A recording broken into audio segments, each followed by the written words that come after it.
إن الحمد لله نحمده ونستعينه ونستغفره ونعوذ بالله من شرور أنفسنا ومن سيئات أعمالنا. من يهد الله فلا مضل له ومن يضلل فلا هادي له. وأشهد أن لا إله إلا الله وحده لا شريك له. وأشهد أن محمدا عبده ورسوله. اللهم صل على محمد وعلى آل محمد كما صليت على إبراهيم وعلى آل إبراهيم إنك حميد مجيد. اللهم بارك على محمد وعلى آل محمد كما باركت على إبراهيم وعلى آل إبراهيم إنك حميد مجيد. أما بعد فإن خير الحديث كتاب الله وخير الهدي هدي محمد صلى الله عليه وسلم وشر الأمور محدثاتها وكل محدثة بدعة وكل بدعة ضلالة وكل ضلالة في النار. يا أيها الذين آمنوا اتقوا الله حق تقاته ولا تموتن إلا وأنتم مسلمون. أعوذ بالله من الشيطان الرجيم. بسم الله الرحمن الرحيم. وعباد الرحمن الذين يمشون على الأرض هونا وإذا خاطبهم الجاهلون قالوا سلاما. ഏറ്റവും ബഹുമാനമുള്ള സത്യവിശ്വാസികളെ, വിശ്വാസിനികളെ, ജീവിതത്തിന്റെ എല്ലാ അവസരങ്ങളിലും അല്ലാഹുവിനെ തഖ്വ ചെയ്ത് അവന്റെ പ്രവാചകനെ അനുസരിച്ച് മുത്തഖീങ്ങളായി സൂക്ഷ്മതയുള്ളവരായി ജീവിക്കണമേ എന്ന് എന്നോടും നിങ്ങളോടും അതിന്റെ ഗൗരവത്തിൽ ഉണർത്തുന്നു. തഖ്വ കൊണ്ട് വസിയത്ത് ചെയ്യുന്നു. റബ്ബ് സുബ്ഹാനഹു വ തആല നമ്മെ മുത്തഖീങ്ങളിൽ ഉൾപ്പെടുത്തി അനുഗ്രഹിക്കുമാറാകട്ടെ. സത്യവിശ്വാസികളെ, നമുക്ക് ചുറ്റും സംഭവിച്ചുകൊണ്ടിരിക്കുന്ന ഓരോ ദുരന്തങ്ങളും നമുക്ക് പാഠമാണ്. ഒന്നിനു പിറകെ മറ്റൊന്നായി ദുരന്തങ്ങൾ വന്നുകൊണ്ടേയിരിക്കും. നമുക്കറിയാം, നാമൊക്കെ മനസ്സിലാക്കിയതുപോലെ വയനാട്ടിൽ ചൂരൽമലയിലും മുണ്ടക്കയിലും വിലങ്ങാടും ഉരുൾപൊട്ടലുണ്ടായി. അനവധി ആളുകൾ ആ പ്രളയത്തിൽ മണ്ണിടിച്ചിലിൽ മരിച്ചുപോയി. പല വീടുകളും കാണാനില്ല. പല മൃതദേഹങ്ങളും ഇന്നും മണ്ണിനടിയിലാണ്. ഇതുവരെയും കിട്ടിയിട്ടില്ല, കിട്ടാൻ സാധ്യതയുമില്ല. ധാരാളം പേരുടെ ശരീരഭാഗങ്ങൾ മാത്രമാണ് കിട്ടിയത്. ശരീരം മുഴുവനും കിട്ടിയിട്ടില്ല. കൈകളും കാലുകളും തലമാത്രം ലഭിച്ചവരുമുണ്ട്. നിങ്ങൾ കണ്ടിട്ടുണ്ടാകും അതിൻ്റെ ദൃശ്യങ്ങൾ മാധ്യമങ്ങളിലൂടെ. ഓരോ ബാഗുകളിലാക്കിയിട്ടാണ് ഇങ്ങനെ എടുത്തുകൊണ്ടുപോകുന്നത് മനുഷ്യന്റെ ശരീരത്തിന്റെ അവശിഷ്ടങ്ങൾ. ആരുടേതാണെന്ന് അറിയില്ല ഈ കാലുകൾ, ഈ കിട്ടിയ കൈകൾ ആരുടേതാണെന്ന് അറിയില്ല, ഈ ശിരസ് ആരുടേതാണെന്ന് അറിയില്ല, പരിചയമില്ല. ദിവസങ്ങൾ കഴിഞ്ഞ് കിട്ടിയ മയ്യത്തുകൾ പലതും അത് ആരുടേതാണെന്ന് സ്ഥിരീകരിക്കാൻ സാധിച്ചില്ല. എല്ലാവരെയും ഒന്നിച്ച് അതിലെല്ലാ ജാതി വിഭാഗക്കാരുമുണ്ട്. സ്ത്രീകളും പുരുഷന്മാരും ഉണ്ടാവാം. തിരിച്ചറിയാൻ പറ്റുന്നില്ല, സ്ത്രീയാണോ പുരുഷനാണോ എന്നൊന്നും തിരിച്ചറിയാൻ പറ്റുന്നില്ല. ഒരു സ്ഥലത്ത് ഒരുപാട് ആളുകളെ ഒന്നിച്ച് മറവ് ചെയ്തത് നിങ്ങൾ കണ്ടിട്ടുണ്ടാകും. ആരാണെന്ന് അറിയില്ല. ഈ മരണപ്പെട്ടവർ മുസ്ലിമാണോ അല്ലാത്തവരാണോ എന്നൊന്നും അറിയില്ല. അവിടെ നമസ്കാരവും നടന്നു, മറ്റുള്ള കർമ്മങ്ങളും നടന്നു.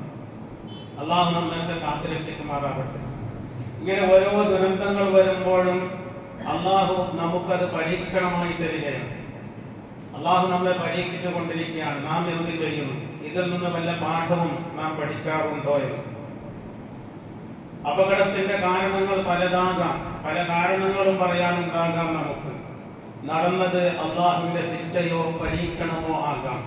ശിക്ഷയാണെന്ന് തീർത്ത് പറയാൻ നമുക്ക് സാധിക്കില്ല. പരീക്ഷണമായിരിക്കാം, അള്ളാഹുവിന്റെ പരീക്ഷണമാണ്. നമുക്കാണ് ഈ പരീക്ഷണമുള്ളത്. നാളെ അങ്ങനെ ഒരു അവസ്ഥ നമുക്ക് സംഭവിച്ചാൽ, ഇന്ന് രാത്രി നാം കിടന്നുറങ്ങുമ്പോൾ നമ്മുടെ അരികിലുള്ള വലിയ കുന്നുകൾ നമ്മുടെ മേലേക്ക് മറിഞ്ഞു വീണാൽ, അല്ലെങ്കിൽ ഭൂമി ഒന്ന് കുലുങ്ങിയാൽ, അല്ലെങ്കിൽ നമ്മുടെ അടുത്തുകൂടി ഒഴുകുന്ന പുഴ അതിൽ വെള്ളം അധികരിച്ച് നമ്മുടെ വീടുകൾ മുങ്ങിപ്പോയാൽ എന്തായിരിക്കും നമ്മുടെ അവസ്ഥ? ചിന്തിക്കണം നാം. ഇതിനു മുമ്പും ഇങ്ങനെയുള്ള പല കാര്യങ്ങളും നടന്നിട്ടുണ്ട്. മനുഷ്യൻ ഒരല്പം ചിന്തിക്കും, പിന്നീട് മറന്നു കളയും. എന്തായിരുന്നാലും ലോകത്തിലെ വിവിധ കോണുകളിലുള്ള മനുഷ്യർക്ക് വലിയ ചിന്തകൾ നൽകുന്നുണ്ട്. മനുഷ്യൻ ഇപ്പോഴും പലതിന്റെ പേരിലും അഹങ്കരിച്ചുകൊണ്ടിരിക്കും. ഇതെല്ലാം കണ്ടുകൊണ്ടും മനുഷ്യൻ അഹങ്കരിച്ചുകൊണ്ടിരിക്കുകയാണ്. എത്രത്തോളം പറഞ്ഞാൽ അവിടത്തേക്ക് സഹായ സഹകരണങ്ങൾ ചെയ്തു കൊടുത്തവർ പോലും ഞാനാണ് ഏറ്റവും കൂടുതൽ നൽകിയത്, എന്റെ സംഘടനയാണ് കൂടുതൽ പണിയെടുത്തത്. അവിടെയും മനുഷ്യന്റെ സ്വാഭാവികമായ സേവനത്തിനപ്പുറമുള്ള എന്തോ മാനസികമായ ഒരു അവസ്ഥയിലേക്ക് വന്നു ചേർന്നുകൊണ്ടിരിക്കുന്നു. മനുഷ്യൻ ഇപ്പോഴും പലതിന്റെ പേരിൽ അഹങ്കരിക്കുകയാണ്. നമുക്ക് എന്ത് സാധിക്കും? അവിടെ അന്ന് കിടന്നുറങ്ങിയവർ ആർക്കെങ്കിലും ഈ ചിന്ത ഉണ്ടായിരുന്നു? നാളെ നേരം പുലരുമ്പോൾ ഞാൻ ഉണ്ടായിട്ടില്ല എന്നുള്ള ചിന്ത.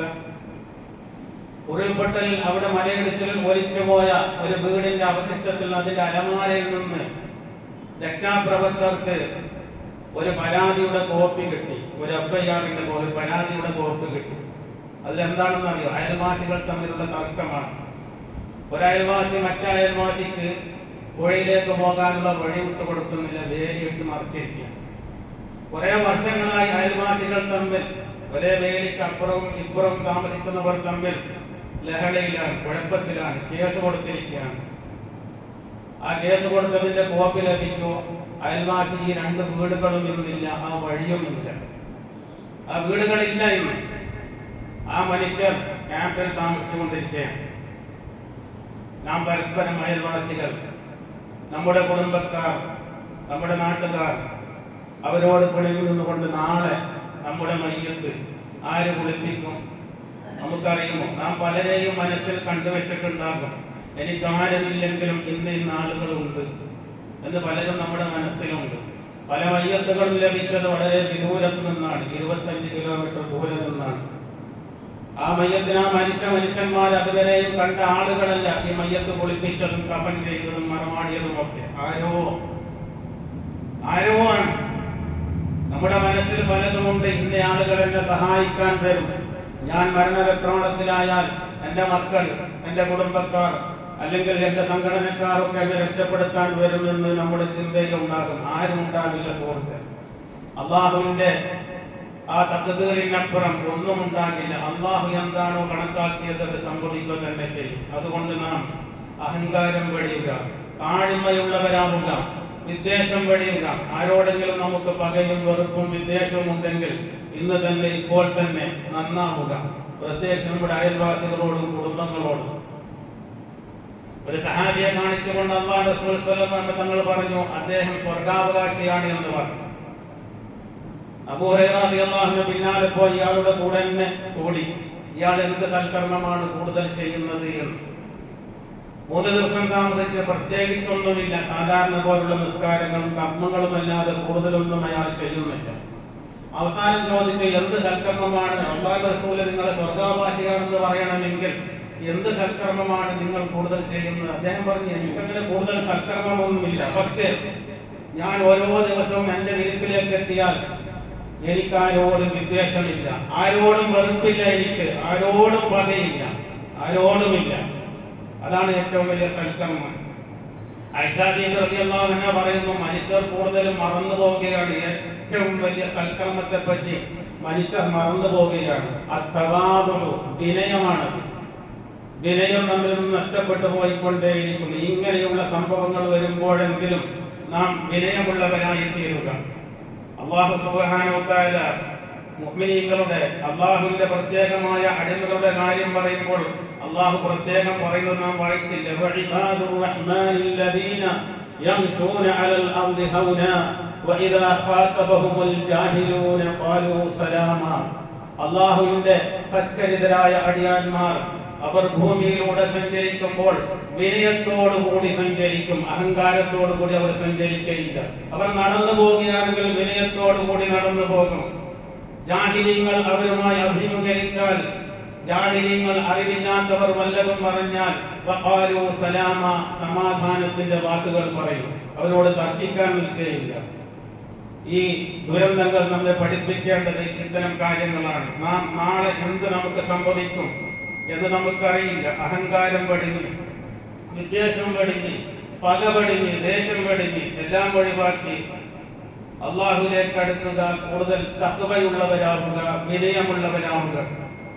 നാം അഹങ്കാരം വെടിഞ്ഞ് മറ്റുള്ളവരോട് വിനയം കാണിച്ചാൽ നമുക്കൊന്നും നഷ്ടപ്പെടാനില്ല. പലപ്പോഴും നാം കരുതും, ഞാൻ ആദ്യം എന്നോട് പിണങ്ങി നിൽക്കുന്നവൻ, ഞാൻ ആദ്യം പോയി സലാം പറഞ്ഞാൽ എന്റെ സ്ഥാനം നഷ്ടപ്പെടുമോ എന്ന് നമുക്ക് ഭയമാണ്. യഥാർത്ഥത്തിൽ അള്ളാഹുവിന്റെ അരികിൽ നിനക്ക് സ്ഥാനം കൂടുകയാണ് ചെയ്യുന്നത്.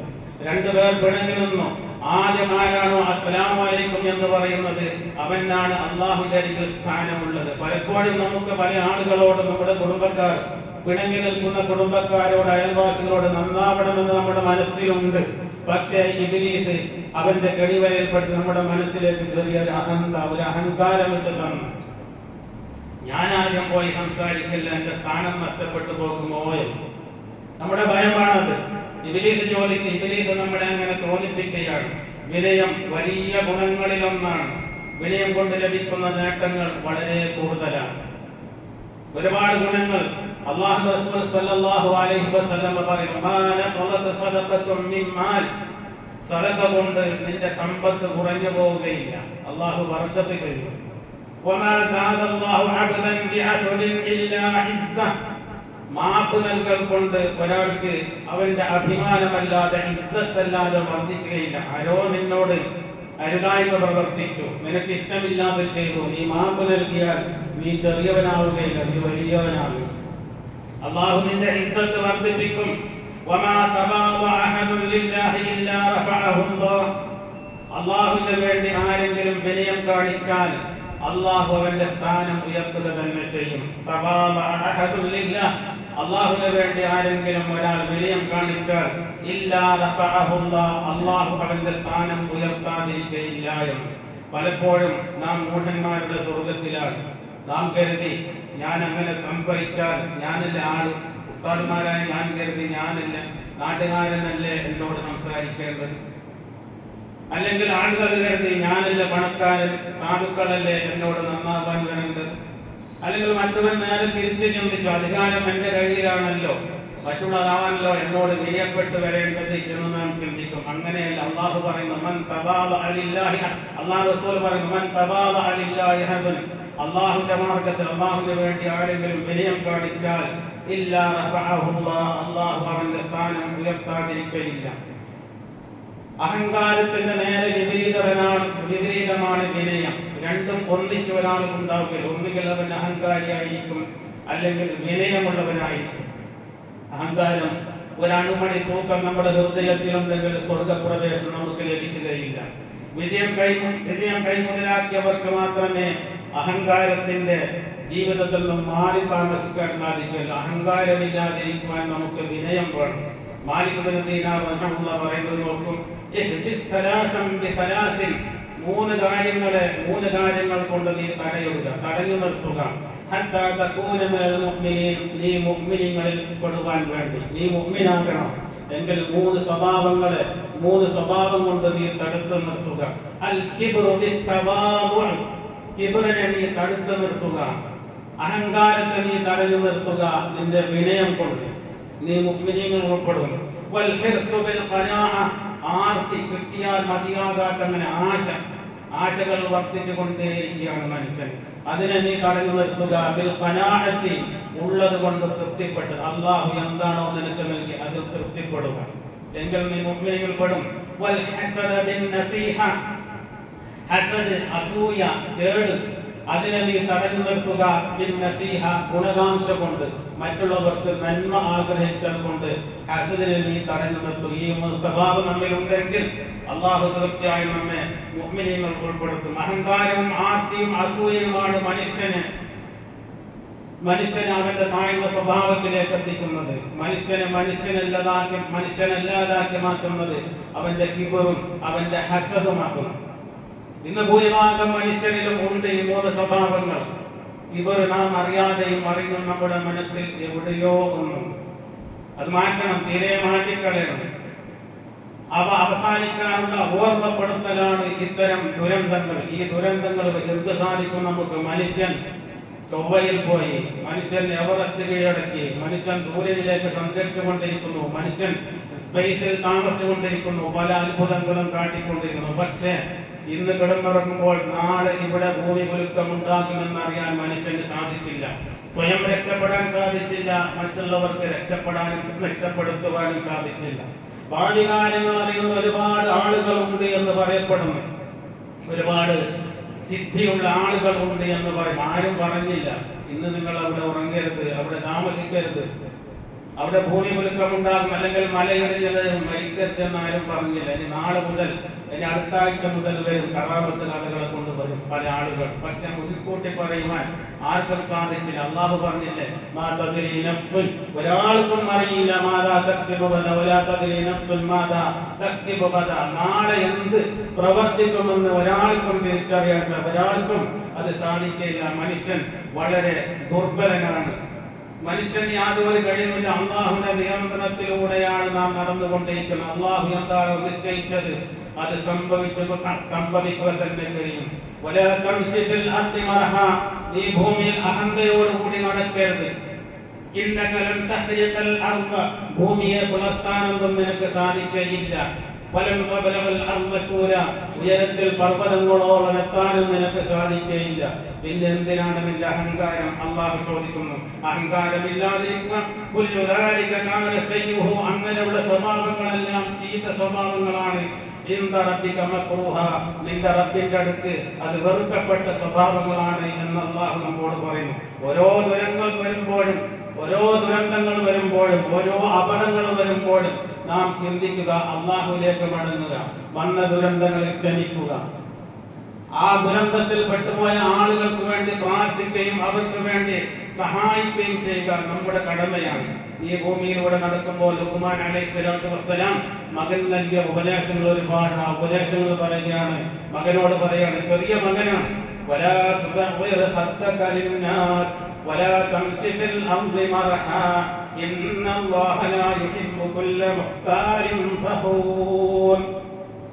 വലാ തുസഗ്ഹിർ ഖദ്ദക ലിന്നാസ്, മനുഷ്യരിൽ നിന്ന് നീ നിന്റെ മുഖം തിരിച്ചു കളയരുത്.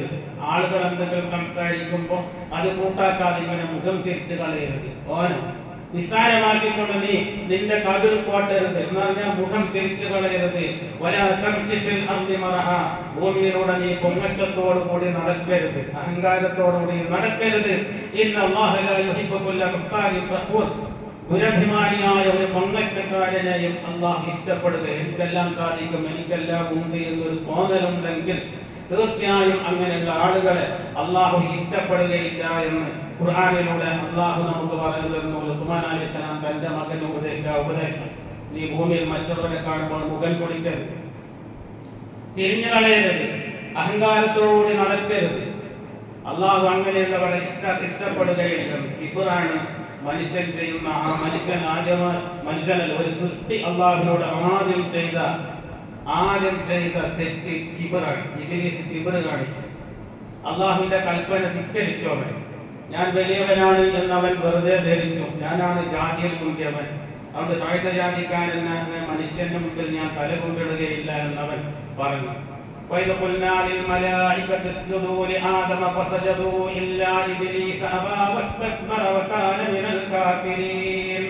മലക്കുകളോട് നാം പറഞ്ഞ സന്ദർഭം, ആദമിന് സാഷ്ടാംഗം നമിക്കുവാൻ, ആദമിന് സുജൂദ് ചെയ്യുവാൻ എല്ലാവരും സുജൂദ് ചെയ്തു, ഇബ്ലീസ് അല്ലാതെ. എന്താ അവൻ സുജൂദ് ചെയ്യാതിരിക്കാൻ കാരണം എന്താണ്? അവൻ കിബ്ർ കാണിച്ചു, അഹങ്കരിച്ചു. അവൻ കാഫിറുകളിൽപ്പെട്ടവനായി പോയി, കാഫിറുകളിൽപ്പെട്ടവനാണ് എന്ന്. 6 മണി തൂക്കം കിബ്ർ ഉണ്ടെങ്കിൽ ലാ യദ്ഖുലുൽ ജന്നത മൻ കാന ഫീ ഖൽബിഹി മിസ്ഖാൽ ദർറത്തിൻ മിൻ കിബ്ർ. കിബ്റിന്റെ ഒരു ചെറിയ അംശമുണ്ടെങ്കിൽ സ്വർഗ്ഗത്തിൽ പ്രവേശിക്കില്ല എന്ന് അല്ലാഹുവിന്റെ റസൂൽ സ്വല്ലല്ലാഹു അലൈഹി വസല്ലം. എന്താണ് കിബ്ർ? നീ നല്ല വാഹനം വാങ്ങിക്കലോ, നല്ല വസ്ത്രം ധരിക്കലോ, നല്ല ചെരുപ്പ് ധരിക്കലോ ഒന്നുമല്ല കിബ്ർ. നല്ല വീടുണ്ടാക്കലോ അതൊന്നുമല്ല കിബ്ർ. എന്താ കിബ്ർ? ഈ കിബ്ർ ഉണ്ടാക്കുവാൻ വലിയ ധനികനാണെന്നില്ല, ഈ കിബ്ർ ഉണ്ടാക്കുവാൻ വലിയ അധികാരമുള്ള ആളാകണമെന്നൊന്നുമില്ല. കിബ്ർ ആർക്കും എപ്പോഴും എങ്ങനെയും വരാം. അൽ കിബ്റു, കിബ്ർ എന്നാൽ ബതറുൽ ഹഖ്, സത്യത്തെ നിരാകരിക്കലാണ്. സത്യം പറഞ്ഞിട്ടാകുമ്പോൾ സത്യം സ്വീകരിക്കാതിരിക്കുക, സത്യത്തെ നിരാകരിക്കലാണ് കിബ്ർ. വഖംതുന്നാസ്, ജനങ്ങളെ നിസ്സാരമാക്കലുമാണ്. ജനങ്ങളെ നിസ്സാരമാക്കുക ഓന നമ്മുടെ മനസ്സിലുള്ള ചിന്ത, അയാളാണ് ഇത് നമ്മുടെ മനസ്സിലൊരു ചിന്ത, അവളോ എന്ന് നമ്മുടെ മനസ്സിലൊരു ചിന്ത. അതന്നെയാണ് കിബർ. കിബറാക്കുവാൻ വേണ്ടി വലിയ എന്തോ ചെയ്യണമെന്നില്ല. മനുഷ്യന്മാരെ നിസ്സാരമാക്കി കാണുക, മറ്റുള്ളവരെ, സഹജീവികൾ, അയൽവാസികളെ, കുടുംബക്കാരെ, മറ്റുള്ളവരൊക്കെ ധനത്തിന്റെ പേരിൽ, സൗന്ദര്യത്തിന്റെ പേരിൽ, അധികാരത്തിന്റെ പേരിലൊക്കെ, അല്ലെങ്കിൽ വീടിന്റെ വലിപ്പത്തിന്റെ പേരിലൊക്കെ മറ്റുള്ളവർ, അല്ലെങ്കിൽ സൽക്കർമ്മത്തിന്റെ പേരിലായാലും ശരി, ഒരുപാട് സുന്നത്ത് കർമ്മങ്ങൾ ചെയ്യുന്ന ഒരാളുകൾ, തഹജ്ജുദിന് എപ്പോഴും എഴുന്നേൽക്കുന്ന ആള്, സലഫുകളിൽപ്പെട്ട ഒരാൾ, അദ്ദേഹം തന്റെ മകനെ എപ്പോഴും തഹജ്ജുദിന് വേണ്ടി എഴുന്നേൽപ്പിക്കും. തഹജ്ജുദിന് എപ്പോഴും നിസ്കരിക്കും, മകൻ നിസ്കരിക്കും. ഒരു ദിവസം ഈ മകൻ ചോദിച്ചു വാപ്പാനോട്, അല്ല വാപ്പ, ഈ മനുഷ്യരെല്ലാം എന്താ ഇങ്ങനെ, നമ്മൾ നിസ്കരിക്കുമ്പോൾ ഇങ്ങനെ കിടന്നുറങ്ങാണ്. അപ്പൊ വാപ്പ പറഞ്ഞ മകനോട്, എനിക്ക് തഹജ്ജുദിന് എഴുന്നേൽക്കണം എന്നില്ല, എഴുന്നേറ്റ് കാര്യമില്ല. മറ്റുള്ളവരെ നിസ്സാരമാക്കി കണ്ടില്ലേ? മറ്റുള്ളവരെ ഇബാദത്ത് കൊണ്ടും മറ്റുള്ളവരെ നിസ്സാരാക്കും. നീ കുറച്ച് കൂടുതൽ ഇബാദത്ത് ചെയ്യുമ്പോ പൊതുവെ നിനക്ക് തോന്നും അവരൊന്നും ഒന്നിനും കൊള്ളുകയില്ല, ഞാനാണ് വലിയ ഇബാദത്തുകാരൻ എന്ന് നമ്മുടെ മനസ്സിൽ തോന്നിയാൽ, മനുഷ്യരെ നിസ്സാരമാക്കിയാൽ അതിന്റെ പേര് കിബുറിയെന്ന് തന്നെയാണ്. ഏത് കാര്യത്തിൽ മറ്റുള്ള കാര്യത്തിനൊന്നും ഇല്ലെങ്കിൽ ചിലപ്പോൾ ഇത് വരും നമ്മുടെ മനസ്സിൽ. നമ്മൾ എപ്പോഴും സുന്നത്തായ കർമ്മങ്ങൾ കൂടുതൽ ചെയ്യുമ്പോൾ മറ്റുള്ളവരോട് നാം അറിയാതെ നമ്മുടെ അവരെ നിസ്സാരമാക്കുക എന്നുള്ള സ്വഭാവം നമ്മുടെ മനസ്സിൽ വരാൻ സാധ്യതയുണ്ട്. അതുകൊണ്ട് നാം ജാഗ്രതരാവുക, ദുരന്തങ്ങളിൽ പാഠം ഉൾക്കൊള്ളുന്നവരാവുക. എല്ലാ ദുരന്തങ്ങളിൽ നിന്നും കാത്ത് അള്ളാഹു നമ്മെ രക്ഷിക്കണം. വേറെ ആരും നമ്മെ രക്ഷിക്കാൻ വരികയില്ല. ഇന്ന് നാം കിടന്നുറങ്ങി ഇന്ന് രാത്രിയിൽ നമുക്കൊരു ദുരന്തം വന്നാൽ ആരും നമ്മെ രക്ഷപ്പെടുത്തുവാൻ അള്ളാഹു അല്ലാത്ത ആരും ദുനിയാവിൽ തന്നെ ഇല്ല, ആരുമില്ല. ആഖിറത്തിന്റെ കാര്യം പിന്നെ പറയേണ്ടതുമില്ല. ദുനിയാവിൽ ആരും വന്നില്ലല്ലോ വയനാട്ടിലേക്ക് രക്ഷപ്പെടുത്താൻ വേണ്ടി. എന്തെല്ലാം അടക്കങ്ങൾ അവരുടെ വീടുകളിൽ ചെയ്തു വെച്ചിരിക്കും. ഒരു ദുരന്തം വരാതിരിക്കുവാൻ എന്തെല്ലാം വാസ്തുക്കൾ നോക്കിയായിരിക്കും പല വീടുകളും നിർമ്മിച്ചിട്ടുണ്ടാവുക. ദുരന്തം വരാതിരിക്കുവാൻ ഏതെല്ലാം നല്ല ദിവസം നോക്കിയായിരിക്കും വീട് ഉദ്ഘാടനം ചെയ്തിട്ടുണ്ടാവുക. എന്തിന്? ദുരന്തം വരാതിരിക്കുവാൻ എന്തെല്ലാം കർമ്മങ്ങൾ ചെയ്തുകൊണ്ടാണ് ഒരു വീട് കുടിയിരിക്കുക. ദുരന്തം വരാതിരുന്നു അള്ളാഹുൽ തവക്കുലാക്കി ജീവിക്കുക. അള്ളാഹുവാണ് എല്ലാം നിയന്ത്രിക്കുന്നവൻ. അള്ളാഹുവിന്റെ നിയന്ത്രണത്തിന് മേലെ നിയന്ത്രണമുള്ളവൻ ഒരാളുമില്ല എന്നുള്ള ദൃഢമായ വിശ്വാസം മനസ്സിലുണ്ടാവുകയും അള്ളാഹുവിനെ കീഴ്പ്പെട്ട് മറ്റുള്ള സഹജീവികളോട് അഹങ്കരിക്കാതെ നല്ലവരായി ജീവിക്കാൻ ശ്രമിക്കുക. അള്ളാഹു നമ്മെ അനുഗ്രഹിക്കുമാറാവട്ടെ.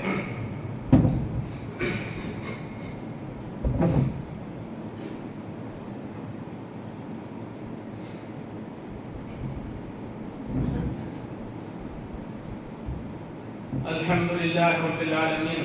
اللهم صل على محمد وعلى آل محمد كما صليت على آل إبراهيم وعلى آل إبراهيم إنك حميد مجيد. يا أيها الذين آمنوا اتقوا الله حق تقاته ولا تموتن إلا وأنتم مسلمون. സത്യവിശ്വാസികളെ, ഒരിക്കൽ കൂടി അള്ളാഹുവിനെ അനുസരിച്ച് അവന്റെ പ്രവാചകനെ പിൻപറ്റി മുത്തഖീകളായി ജീവിക്കണമെന്ന് എന്നോടും നിങ്ങളോടും ഓർക്കുന്നു. അള്ളാഹു നമ്മെ അനുഗ്രഹിക്കുമാറാവട്ടെ.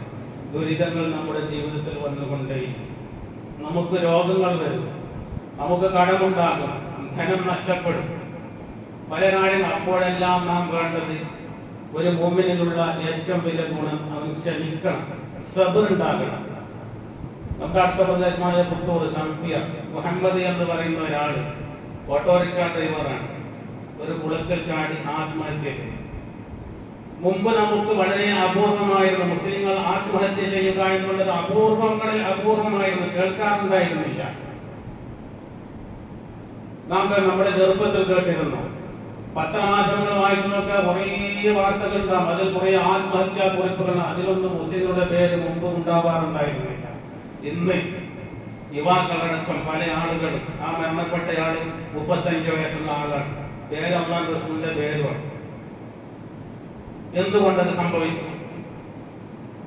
എന്ത് പ്രയാസമുണ്ടെങ്കിലും അള്ളാഹു എന്റെ പ്രയാസങ്ങൾ ദൂരീകരിക്കുവാൻ അള്ളാഹു കൈകൊള്ളുവനാണ് എന്നുള്ള ദൃഢമായ വിശ്വാസം നമ്മുടെ മനസ്സിൽ നിന്ന് നഷ്ടപ്പെട്ടപ്പോൾ, പണ്ട് കാലത്ത് നമ്മുടെ ആളുകൾക്ക് എന്തെങ്കിലും കടം സംഭവിച്ചു, അല്ലെങ്കിൽ നാട്ടിൽ എന്തോ വേണ്ടാത്തത് ചെയ്തു, ആകെ നാണക്കേടായി. എന്ത് ചെയ്യും? കൂടിയാൽ നാട് വിടും, കൂടിയാൽ ആ നാട്ടിൽ നിന്ന് വിടും. പണ്ട് എൻ്റെ ചെറുപ്പത്തിൽ ആളുകൾ പോലെ ബോംബെയിലൊക്കെ നാട് വിട്ടു പോകലാണ്. നാട് വിട്ടുപോകുന്ന ജോലിയും ചെയ്ത് കുറെ കാലം ആളുകൾക്ക് ഇതെല്ലാം മറക്കും. പിന്നെ തിരിച്ചു ആരും തൂങ്ങിച്ചാവാറില്ല, ആത്മഹത്യ ചെയ്യാറില്ല. കാരണം അവരുടെ ഉള്ളിന്റെ ഉള്ളിൽ ചെറിയ ഒരു ആഗ്രഹം ഉണ്ടായിരുന്നു, ആശ ഉണ്ടായിരുന്നു, അള്ളാഹു രക്ഷപ്പെടുത്തും എന്നുള്ളൊരു ആഗ്രഹം ഉണ്ടായിരുന്നു. മനുഷ്യന് അള്ളാഹുവിനോടുള്ള വിശ്വാസം നഷ്ടപ്പെട്ടു. SSLCക്ക് പഠിക്കുന്ന ഒരു കുട്ടിയാണ് ആത്മഹത്യ ചെയ്തത് നമ്മുടെ നാടിന്റെ പരിസരത്ത്. എന്തുകൊണ്ട്? അള്ളാഹുവിലേക്കുള്ള തവക്കുൽ നഷ്ടപ്പെട്ടു, മതബോധമില്ലാതെയായി. ഈ മതബോധമില്ലാതെയാകുന്നത് കൊണ്ടാണ് ചെറുപ്പത്തിൽ തന്നെ ദീനീപരമായ അറിവുകൾ നഷ്ടപ്പെട്ടു. അള്ളാഹുവിനെ കുറിച്ച് തീരെ ശരിയായ വിശ്വാസമില്ല. പല ഗെയിമുകളും കുറച്ചു കൊല്ലം മുമ്പ് വന്നിരുന്നു. പല ഗ്രൂപ്പേൽമത്തിലുള്ള പല ഗെയിമുകളും അത് ആത്മഹത്യയിലേക്ക് മനുഷ്യനെ എത്ര യുവാക്കളാണ് ആത്മഹത്യ ചെയ്തത്. ആത്മഹത്യ ചെയ്യാൻ പഠിപ്പിക്കുകയാണ്. ഇങ്ങനെ മൊബൈലിൽ നോക്കിയിട്ട് എങ്ങനെ ആത്മഹത്യ ചെയ്യാം, വേദനയില്ലാതെ എങ്ങനെ ആത്മഹത്യ ചെയ്യാം, എങ്ങനെയാണ് സർപ്രസായിട്ട് മറ്റുള്ളവർക്കെല്ലാം ഒരു കൗതുകരമായതിൽ ഇങ്ങനെ മൊബൈൽ നോക്കി ഗൂഗിൾ സെർച്ച് ആക്കി ഇങ്ങനെ മനുഷ്യർ പഠിക്കുകയാണ്.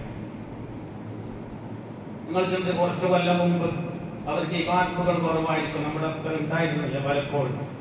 പക്ഷെ അവരുടെ മനസ്സിൽ അള്ളാഹുവിനെ പറ്റിയുള്ള ഒരു വിശ്വാസം, അള്ളാഹു രക്ഷപ്പെടുത്തുമെന്നുള്ള വിശ്വാസം ഉണ്ടായിരുന്നു. അതുകൊണ്ട് അവർ ആത്മഹത്യ ചെയ്തില്ല. അപ്പൊ നോക്കും, പല ആളുകളെ പറ്റി നാം പറയും. ഒരാൾ ഗൾഫിലായിരുന്നു, വയനാട്ടിലേക്ക് വന്നു. അയാളുടെ കുടുംബത്തിൽ 11 പേര് മരണപ്പെട്ടു പോയി. അയാളുടെ ഭാര്യയും 4 മക്കളും മാതാപിതാക്കളും സഹോദരി സഹോദരന്മാരൊക്കെ അയാൾ മാത്രമാണ്. ഇപ്പൊ നമ്മൾ വിചാരിച്ചു അയാൾ ഇങ്ങനെ ജീവിക്കും. അതിന് അള്ളാഹു മാർഗം കാണിച്ചു കൊടുക്കും.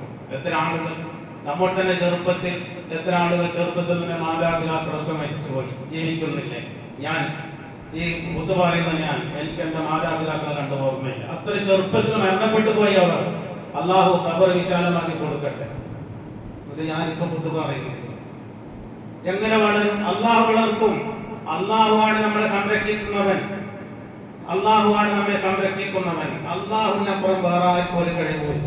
കാരണം അള്ളാഹു ഓരോർക്കും ഓരോ നിശ്ചയിച്ചിരിക്കുന്നു. ഒരു ഭൂമിയിലേക്ക് ഒരു മൃഗവും ഒരു ജീവിയും വരുന്നില്ല.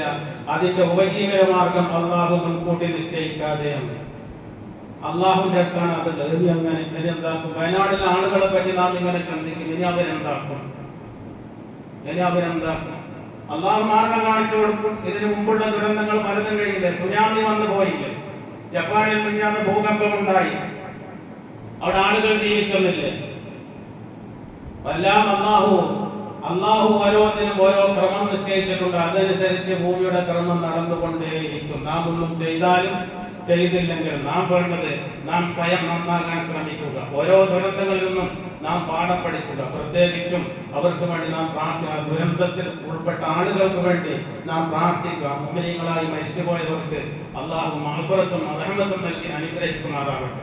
ദുനിയാവിന്റെ പല ഭാഗങ്ങളിലും ദുരന്തം അനുഭവിച്ചുകൊണ്ടേയിരിക്കുന്നു. പലസ്തീനിൽ മാസങ്ങളോളമായി യുദ്ധം നടന്നുകൊണ്ടേയിരിക്കുന്ന ദിവസവും ബോംബ് സ്ഫോടനത്തിന്റെ ശബ്ദങ്ങൾ കേട്ടുകൊണ്ടാണ് അവിടുത്തെ കുട്ടികൾ ഉണരുന്നതും ഉറങ്ങുന്നതും ഒക്കെ. എപ്പോഴാണ് ബോംബ് വന്ന് വീഴുന്നത് എന്ന് അവർക്കറിയില്ല.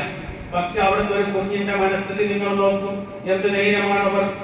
അള്ളാഹുവിലുള്ള തവക്കുലാണ് അവർ. ആരെങ്കിലും നമ്മെ പോലെ ഭയപ്പെട്ട് അങ്ങനെ നടക്കും അള്ളാഹുവിൽ വിശ്വാസമില്ലാതെ നടക്കുന്ന ആളെ കണ്ടിട്ടുണ്ടോ? അവരുടെ മനസ്സിൽ ഈമാനികമായ ആവേശമുണ്ട്. അവരുടെ വലിയ നേതാവിനെ ഒന്ന് കഴിഞ്ഞ ആഴ്ച അയാളുടെ മകൻ പറഞ്ഞത് കണ്ടില്ലേ? മകൻ പറഞ്ഞത് കണ്ടില്ലേ? അള്ളാഹുവിന്റെ മാർഗത്തിൽ ഷഹീദായി എന്നാണ് പറഞ്ഞത്. നമുക്ക് എന്തെങ്കിലും ഒരു ചെറിയ സംഭവിച്ചാൽ നമുക്ക് ഇങ്ങനെ ആത്മഹത്യ ചെയ്യാൻ തോന്നും, മറ്റു പലതും ചെയ്യാൻ തോന്നും.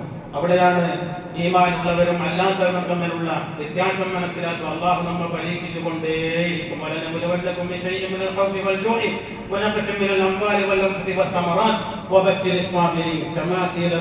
സന്തോഷ വാർത്ത അറിയിക്കുന്ന ക്ഷമയുള്ളവനാക്കുക.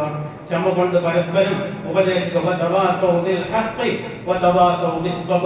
കൊണ്ടും സബർ കൊണ്ടും പരസ്പരം ഉപദേശിക്കുക. എങ്കിൽ അള്ളാഹു നമ്മെ വിജയികൾ ഉൾപ്പെടുത്തുന്ന കൂട്ടത്തിൽ, വിജയികളായവരുടെ കൂട്ടത്തിൽ അള്ളാഹു നമ്മെ ഉൾപ്പെടുത്തി അനുഗ്രഹിക്കുമാറാവട്ടെ. റഹ്മാനും റഹീമുമായ അള്ളാഹ് വയനാട്ടിൽ മറ്റു ദുനിയാവിന്റെ നാനാദിക്കുകളിൽ ദുരന്തം അനുഭവിച്ചുകൊണ്ടിരിക്കുന്ന എല്ലാവർക്കും നീ നഷ്ടപ്പെട്ടതിനേക്കാൾ കൂടുതൽ പകരം നൽകണേ അല്ലാ. നഷ്ടപ്പെട്ടതിനേക്കാൾ നല്ലത് പകരമായി നൽകണേ അല്ലാ. അത്തരം ദുരന്തങ്ങളിൽ നിന്ന് ഞങ്ങൾക്ക് നീ കാത്തുരക്ഷിക്കണേ അല്ലാ. അവരുടെ മുമ്പിനികളായി മരിച്ചുപോയവരുടെ ഖബറുകൾ നീ സന്തോഷമാക്കണേ അല്ലാ. നീ പ്രകാശിപ്പിക്കണേ അല്ലാ. ഞങ്ങളിൽ നിന്ന് വന്നുപോയ എല്ലാ തെറ്റുകുറ്റങ്ങളും നീ വിട്ടുകൊടുത്ത് മാഫാക്കി തരണേ അല്ലാ. ഇത്തരം ദുരന്തങ്ങളിൽ നിന്ന് പാഠം ഉൾക്കൊണ്ട് നിന്നിലേക്ക് കൂടുതൽ നിൽക്കുന്ന വിനയമുള്ള അഹങ്കാരമില്ലാത്ത ആളുകൾ ഉൾപ്പെടുത്തി ഞങ്ങൾക്ക് നീ അനുഗ്രഹിക്കണമേ അല്ലാ. അല്ലാഹുമ്മ ഗ്ഫിർ ലിൽ മുഅ്മിനീന വൽ മുഅ്മിനാത്ത് വൽ മുസ്ലിമീന والمسلمات الأحياء منهم والأموات إنك مجيب الدعوات آمين برحمتك يا أرحم الراحمين.